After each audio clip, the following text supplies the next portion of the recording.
More confusion surrounding the death of Illinois State student Jelani Day. The LaSalle County coroner telling NBC Chicago today that Day's cause and manner of death is still not known. Richard Plock says they are still waiting on toxicology and histology reports. He also says they need police agencies to help explain how Day's body ended up in the Illinois River. Over the weekend, the Chicago Sun-Times stated Day's body was missing several organs. Day's mother is reportedly disputing that claim. She says there were contradicting facts from the preliminary autopsy report and a second independent autopsy. She also made it clear that this is not a case of organ harvesting.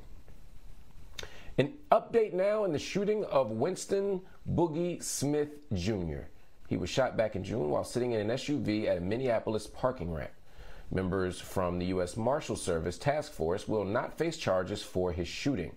An attorney with Crow Wing County found that the members were justified in shooting Smith. They were trying to detain him for being a felon and having a firearm. The attorney says not only were the members identifiable, they also told Smith he was under arrest and asked him to step out of the vehicle, and they say he didn't comply. Instead, he took out his gun and fired. The attorney that shows Smith initiated the deadly confrontation.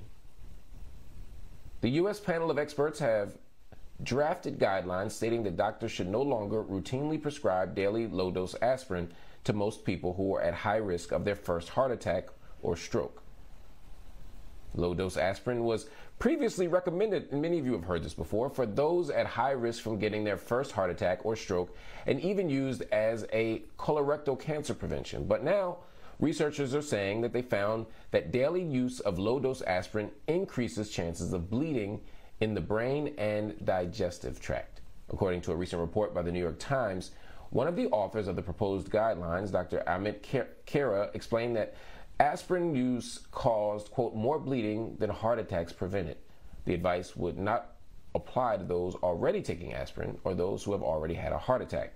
And it's not recommended for anyone to stop taking aspirin before speaking with their doctor. Some good news for some future black doctors. The Charles R. Drew University of Medicine and Science describes itself as the only HBCU west of Texas. Well, the school just got a $50 million boost from the state of California. BNC's Anita Bennett has more. It's a very difficult field to get into, and it's a difficult field to stay in, especially if you don't have the proper support.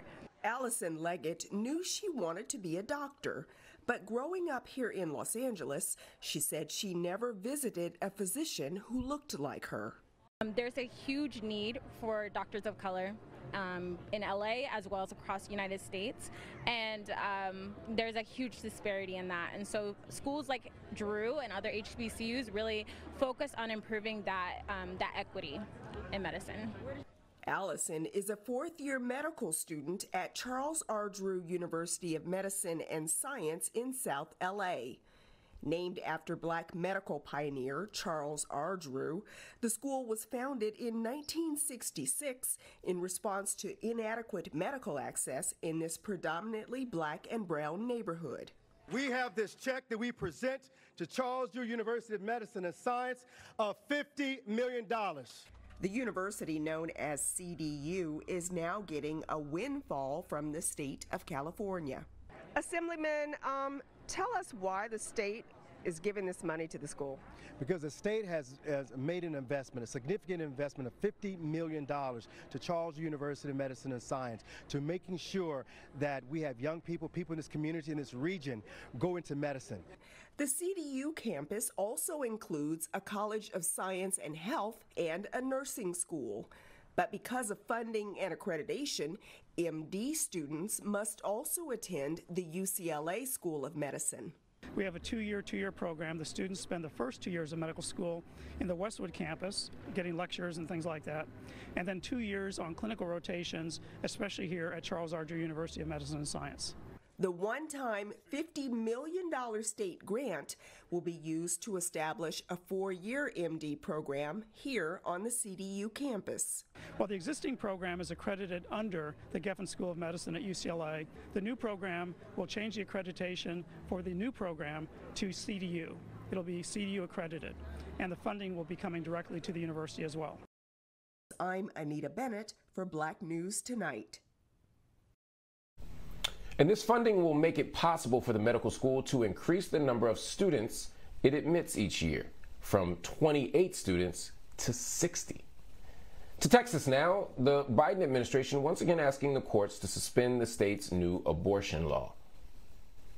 This latest move comes 3 days after the law was reinstated by the 5th U.S. Circuit Court of Appeals.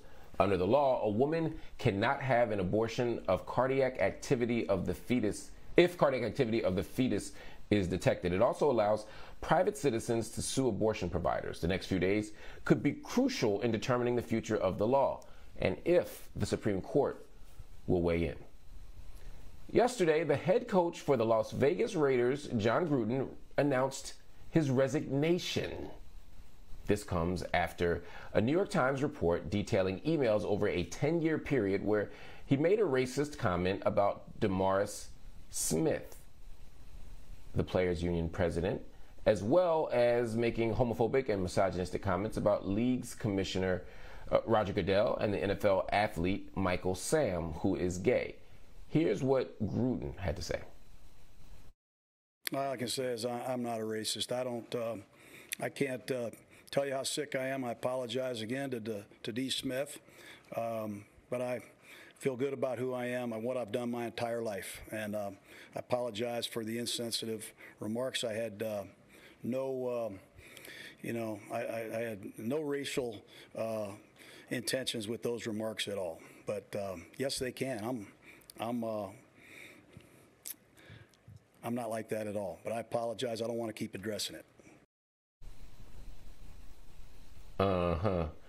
The league calls Gruden's emails appalling and contrary to the NFL's values. But as Chris Nugent reports, some former players say more needs to be done to change the culture of pro football.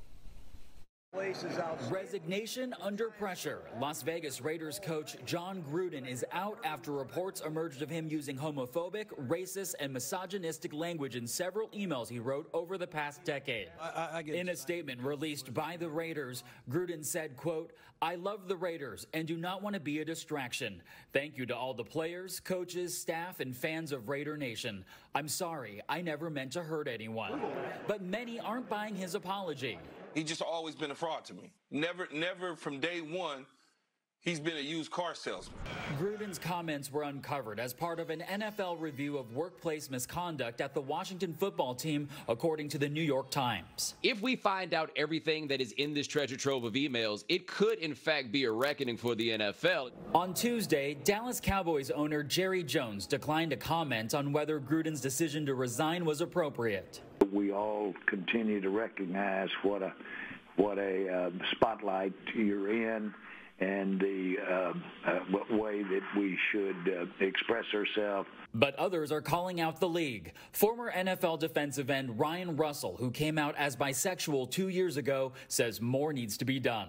Making sure that the coaches that they hire, the players that they draft, the organizations that they form are being inclusive, are being supportive, and are held to that standard not just when things come to light, but all the time. In Washington, I'm Chris Wynn reporting.